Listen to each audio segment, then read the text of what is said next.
নবাব sir Salimullah যৌতুক নেবে না। 2 টাকা কামাই করার মুরুদ নাই, যৌতুক নেবে না।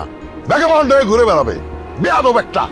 দেখো না, এটা তুমি আর এটা আমি একসাথে হাত ধরে হাঁটছি।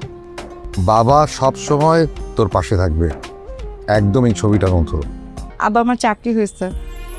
তোমার চাকরি হয়েছে? জি আব্বা। আলহামদুলিল্লাহ, খুবই ভালো খবর। খুশি হওয়াটা তো কঠিন কোনো ব্যাপার না। খুশি হওয়ার জন্য তো এফোর্ট দেওয়ার দরকার নেই।